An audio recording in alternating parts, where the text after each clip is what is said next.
SIR এর কাজে BLO নিযুক্তি নিয়ে জোর বিতর্ক দেখা গেল দক্ষিণ 24 পরগনার বারুইপুর পূর্ব বিধানসভা কেন্দ্রে। হাড়দহ গ্রাম পঞ্চায়েতের 54 নম্বর বুথে বিএলও হিসেবে নাম ছিল তৃণমূল গ্রাম পঞ্চায়েতের সদস্যা সোমা সেনের। তিনি স্থানীয় রামনগর 2 নম্বর গ্রাম পঞ্চায়েতের তৃণমূল পঞ্চায়েতের সদস্যা। নির্বাচন কমিশনে অভিযোগ জমা পড়ায় তাকে অবশ্য সরিয়ে দেওয়া হয়।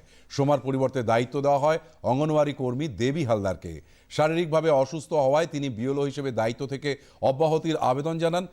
আবার দেবী হালদারের পরিবর্তে কাজ করতে দেখা গেল তারই আত্মীয় রমা হালদারকে। এই ঘটনায় নির্বাচন কমিশন শোকজ করেছে 2 বিএলও এআরও এইআরওকে। বিতর্কে মুখ খুলেছেন সোমা সেন ও রমা হালদার। থেকে এসছে, এটা আপনাকে করতে হবে।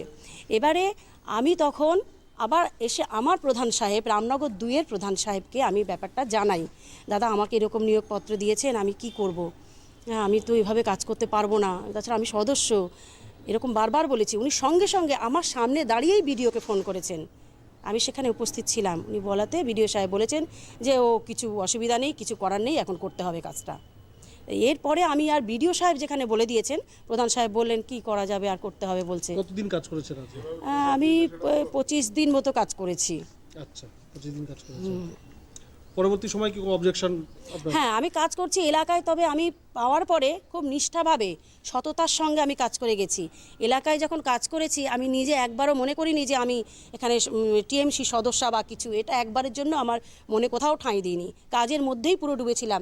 নিষ্ঠাভাবে আমি প্রচুর পরিশ্রম করে দিন রাত খেটে আমি কাজটা করেছি। তারপরে যখন একটা কমপ্লেন এলো, আমি শুনলাম যে কমপ্লেন এসছে একটা, সেই কমপ্লেনটাও কিন্তু আমি আমার আধিকারিকদেরকে জানাই, হাড্ডা জিপির আধিকারিক যারা ছিলেন তাদেরকেও জানাই। তারাও তখন কিন্তু এটাতে কোনো কর্ণপাত করেননি। তারা শুধুই বলেই গিয়েছেন যে কাজ করে যান, আপনি কাজ করুন। পরবর্তী সময় আপনি কি বিডিও অফিসে বা কাউকে জানিয়েছেন বিষয়টাকে যে এরকম?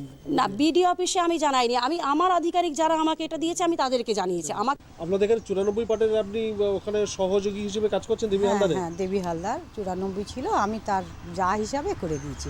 আচ্ছা, কেন কাজ করেছেন কেন আপনি? কারণ 94 পার্টে যে ছিলেন মানে সোমা সেন, ওনার নামে একটা কমপ্লেন এসেছিল।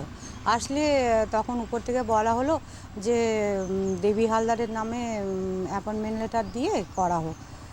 ওই জন্য দেবী হালদারের নামে অ্যাপয়েন্টমেন্ট লেটার, ওনার নামে 4 তারিখ না 5 তারিখে অ্যাপয়েন্টমেন্ট লেটার দিয়েছিলেন। দিলে আমাকে বলা হলো যে আপনিও কাজ করুন ওরা হয়ে। এই হলো ব্যাপার।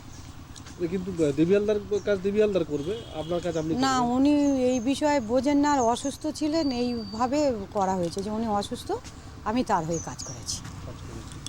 আর সোমা হালদারের সোমা সেনের হচ্ছে আপনার বাতিল হয়েছে পঞ্চায়েতের মেম্বার হওয়ার কারণে। আমরা ওটাই শুনেছি, ব্যাপারটা কমপ্লেন মনে হয় এলাকা থেকে করেছে কি না জানি না, তবে আমি শুনলাম যে ওর কমপ্লেন এসছে যে দিদি আপনি করে দিন ওনার হয়ে। এই ব্যাপার, মানে দেবী হালদারের নামে অ্যাপয়েন্টমেন্ট লেটার ও দিয়েছে, যেটা সত্যি কথা। আর আমাকে বললেন যে দিদি আপনি তো বোঝেন, তা আপনি ওনার হয়ে কাজগুলো করে নিন। সোমা সেন অলরেডি অনেক কাজ করে নিয়েছে, আর ওর উপরে তো ওর হেডলাইনে ওরও নাম আছে যে সোমা সেন, ওর কন্ট্যাক্ট নাম্বারও আছে। এই হলো ব্যাপার। এখন কাজ অনেকটাই আপনারা এখন করছেন তাহলে? হ্যাঁ হ্যাঁ, যেগুলো ডিউ আছে সেগুলোও করা হচ্ছে এখন। এই ঘটনায় রাজনৈতিক তরজা তুঙ্গে সরব হয়েছে বিজেপি ও সিপিএম। বারুইপুর পূর্ব বিধানসভার হাড়দহ অঞ্চলে 94 নম্বর বুথ, যে বুথের দায়িত্বপ্রাপ্ত বিএলও ছিলেন সোমা সেন। সোমা সেন অভিযোগক্রমে প্রমাণিত হন যে তিনি তৃণমূলের পঞ্চায়েত সদস্যা। এর ফলে দায়িত্ব পড়ে দেবী হালদার আইসিডিএস কর্মী। তার উপরে দেবী হালদার অসুস্থ থাকায় তার কাজ তার পরিবারের আরেক সদস্যা, যিনিও 96 নম্বর বুথের বিএলও রমা হালদার, তিনি সামলাতে গিয়ে তিনি দায়িত্ব পালন করছেন দেবী হালদারের হয়ে, যার ফলে বিজেপির কোনো বিএলএ 2 কাজ করতে পারছে না, ওনারাও ডাকছেন না। তাহলে আমলারা জেনে শুনে কি এই সমস্ত তৃণমূল ক্যাডারদের উদ্দেশ্যমূলকভাবে নিয়োগ করে এসআইআর প্রক্রিয়াটা পশ্চিমবঙ্গে ভণ্ডুল করতে চাচ্ছেন? এই প্রশ্ন এখন তো উঠবেই।